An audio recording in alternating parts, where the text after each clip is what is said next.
Republican Sen Jerry Moran ran across Washington, D.C. subway tracks to avoid speaking with reporters after he announced he would not support the Senate's healthcare bill after the Kansas senator, along with Utahs Sen Mike Lee, announced on Monday night their opposition to the bill.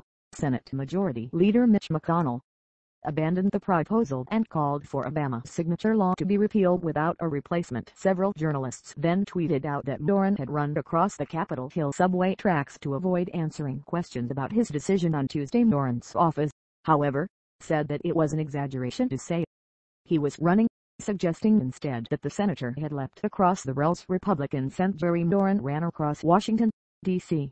subway tracks to avoid speaking with reporters after announcing he would not support the Senate healthcare bill. His announcement led Senate Majority Leader Mitch McConnell to abandon the proposal and called for Obama's signature law to be repealed without a replacement. The senator stopped and answered a number of questions from reporters before crossing the tracks because he had to go vote.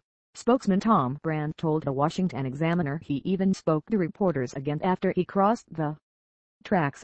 He added this was simply a light-hearted display of athleticism, in an effort to not push his way through dozens of reporters and get to votes. Moran acknowledged in an interview Tuesday with the Associated Press from Washington that he felt a little coolness in the air from fellow Republicans after his announcement that he expects to be temporary. Looking for attention is not my nature, Moran said, referencing his jump across the subway tracks. I am just not interested at all, particularly in the national media attention that comes with this position, Moran said, adding that he doesn't mass media and reporters well. Moran's home state hasn't elected a Democrat to the U.S. Senate since 1932. He won his 2016 race by 30 percentage points and wouldn't be on the ballot again for 5 more years anyway. Moran's office said that it was an exaggeration to say he was running, suggesting instead that the senator had leapt across the rails. Moran's office said that the senator from Kansas spoke to several reporters before he crossed the subway tracks. Moran said he would be fine with repealing before replacing, but he said the replace part should start fresh with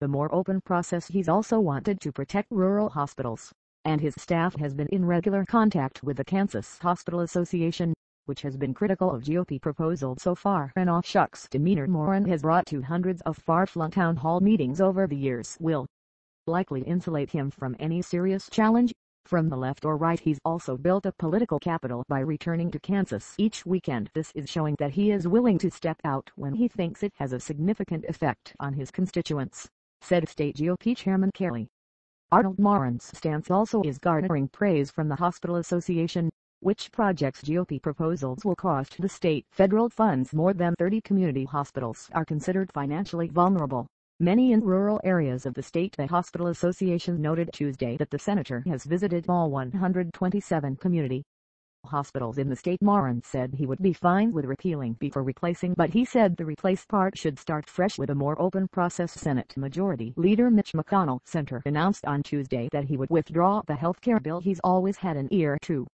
listen to the concerns of our members, said Cindy Samuelson, the association's spokeswoman. Moran, 63, grew up in rural northwest Kansas, became a lawyer and after a stint in the state Senate, captured the seat for the sprawling and safely GOP 1st Congressional District in 1996. Other politicians sometimes tagged him as indecisive. During a speech to a 2002 state GOP gathering, Kansas Sen. Pat Roberts joked that Moran, who didn't attend, had received an invitation but he couldn't decide. Moran appeared last year to buck McConnell by calling in to western Kansas town hall meetings for a hearing on Obama's last but never considered U.S. Supreme Court nominee, Merrick Garland. Conservatives complained loudly, and Moran later said had studied the nominee's record and no longer saw the need for a hearing. In 2010, in a tough GOP primary in his first U.S. Senate race, one short-term ex-campaign manager claimed Moran was unsure of his beliefs and winced at being called a conservative. Moran's staff said the ex-campaign manager was disgruntled after being forced out. Utahs Sen Mike Lee pictured also announced on Monday that he would not support the Senate's healthcare bill. Moran has long been a critic of the